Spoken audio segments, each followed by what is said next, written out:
Yascha Mounk, author of The Identity Trap, writes this week's cover piece. The West, he says, doesn't know which side to back in the war in Israel and Gaza. To explain, Yascha joins me now. Yascha, you write in this week's magazine that the reaction to the atrocities committed in Israel is different to the reaction of those in other countries. Tell us why. Yeah, it's a really striking contrast when you think of the difference in reaction to something like 9/11 in the world, in which was big protests of solidarity with the United States, Le Monde titled "We Are All Americans," in the aftermath of the worst terrorist attack on Jewish life since World War II, the slaughter of over 1,400 people, many of them babies, grandmothers, by Hamas. We didn't see anything like that. Le Monde talked about Israel's lust for revenge. We saw plenty of protests in the streets of London and Paris and Berlin and so on, but they were supporting the Palestinian cause, but more specifically, in many cases, glorifying those Hamas fighters who carried out that murder. Now, part of that is, of course, this is one particular episode in a broader political conflict that is very complicated, and reasonable people can have very different views about why, for example, we are so far from peace today. And that has, I think, led to a lack of moral clarity in some journalists who want to complicate individual episodes in this conflict, even if those are morally absolutely clear. You can have different views about Israel-Palestine. You should not be able to have different views intellectually and morally about the permissibility of this terrible terrorist attack. But there is also something broader here, and that is rooted in a new ideology, a new set of ideas about race, gender, and sexual orientation, a new set of ideas about concepts like structural racism and intersectionality and what it means to be post-colonial that I trace in my new book, The Identity Trap, and that I wrote about in the magazine this week. And you write that this is grounded in the changing nature of the left, in the ideas being taught in universities, in the academy. Tell us about this kind of intellectual development of this new movement, this new ideology, as you put it. Yeah, so more broadly, it's a new set of ideas about the role that identity categories do and should play in our society. I call it the identity trap because there's a lure here, which is to recognize the ways in which our societies, whether in the United Kingdom or the United States or in France or other places, are unjust, still do show the signs of previous injustices in particular.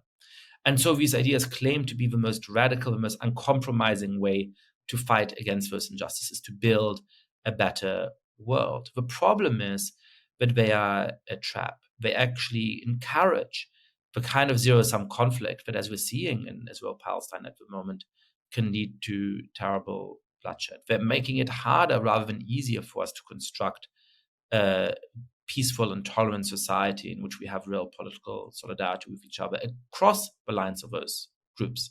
Now, one of the problems with it, that it ends up being really relevant in this debate, is that it doesn't allow us to see the world very clearly. Many people on the left have taken on an exclusively structural understanding of racism, in which if you're part of a supposedly marginalized group, it is impossible for you to have prejudices against, to be racist against a member of a supposedly dominant group, because we've thrown the older conception of racism based on individual bias completely out of the window. There's a superimposition in a sort of strangely neocolonial way of American racial categories on everybody else. So when people analyze something like the Israel-Palestine conflict, they try to fit Jews into the box of white people and Palestinians into the box of people of color. And so even though at this point a plurality of Israelis are Mizrahi Jews who were thrown out of Middle Eastern countries in violent ways over the course of the last 75 years and have a very similar skin tone to Palestinians, they are perceived as whites who are part of this dominant group that therefore cannot have bad things happen to them. And Palestinians are coded as people of color who therefore must be justified in their resistance. There's an imposition of the categories of settler colonies on Israel, so that Israelis are seen in the same way in which the Americans who arrived in North America on the Mayflower are seen as these kind of outside settlers who come in. Even though, of course, Jews trace their origins to the Middle East, to the territory of today's Israel, as do Palestinians. And again, a lot of the population are people like Mizrahi Jews who flew from Middle Eastern countries, who did not have anywhere else to go. And so we're seeing how these simplistic ways of squeezing everything into identity categories are not just making it harder to understand the world, but then result in these very significant moral errors, like claiming that these terrorist attacks are justified because all Israeli civilians are settlers who have it coming to them, basically. Yes, and I suppose in that answer there, you talk more about the Israelis and how they're perceived, but there's also quite a patronising undertone to how the Palestinians are achieved in this, I suppose, is that your argument is that a lot of the Western view and Western interpretation under this new thinking produces quite a patronising account of how the Palestinian authorities conduct themselves in a way in which it almost excuses their agency in all of this. Yeah, I mean, one of the elements we haven't quite touched on is the concept of intersectionality, which suggests that all forms of oppression are somehow naturally linked. And so you have these weird placards at many pro-Palestinian protests saying things like, reproductive rights depend on Palestine, or queers for Palestine. And if you then point out that actually gays and lesbians in the Gaza Strip are sent to jail for 10 years, that Hamas openly, which is an Islamist organization, openly criminalizes homosexuality, then the defenders of that organization start to say, but that isn't really the fault of Palestinians. Owen Jones pointed out that the first time that homosexuality was criminalized was under the British mandate, decades ago. This is a great example of robbing Palestinians of agency, because just as Britain changed its laws about homosexuality in the 80 plus years since the British mandate on Palestine went away, Hamas today would be very open and very free and very able to stop criminalizing homosexuality if they felt like it, right? To ascribe this to sort of the actions of British colonialists, who certainly have done bad things in the world, is to pretend that Palestinians don't have any agency today in exactly the way that you point out. And I've got to ask, I mean, this narrative of intersectionality, it's being pushed by Queers for Palestine. Presumably, Palestine for Queers isn't pushing the reverse, and that this is basically just a one-way Western narrative rather than one which is reciprocated and returned in kind by the Palestinians.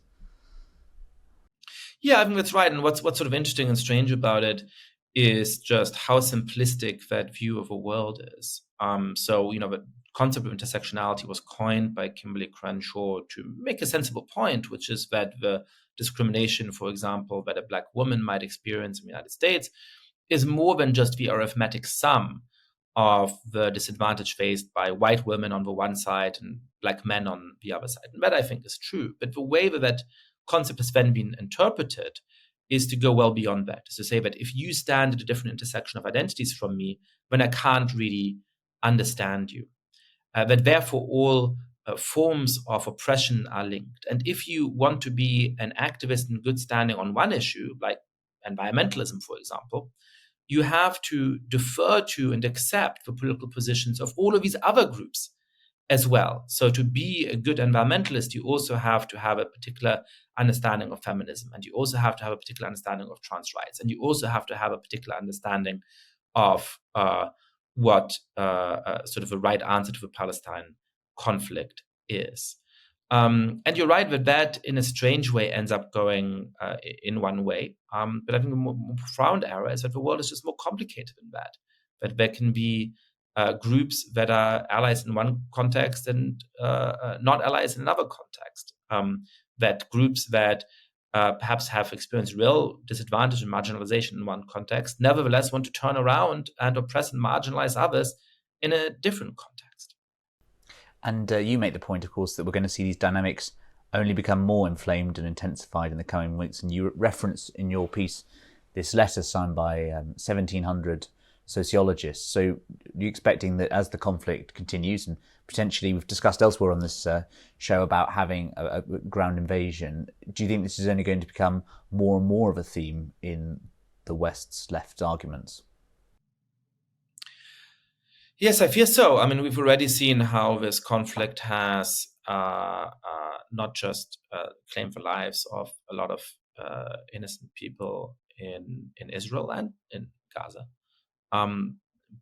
But, and this is less important, but significant nevertheless, we've seen how it's led to these very nasty fights in Britain and the United States and elsewhere. We've seen institutions respond in a very cowardly way to the initial Hamas attack. American universities in particular that have gotten in the habit over the course of the last 5 years of commenting on anything that's happening in the world, of condemning anything that they dislike, suddenly fall conspicuously silent when the worst massacre of Jews since the Holocaust took place. And then when these institutions were forced by public pressure to make statements about this as they have about everything else, there was a huge counter reaction. I mean, hundreds and thousands of students and faculty members faulting their university for speaking out in this kind of way. And I fear that as the conflict in the Middle East looks set to escalate, that war on campus and in many other institutions is going to escalate as well. Yascha, thank you so much for joining us on Spectator TV today.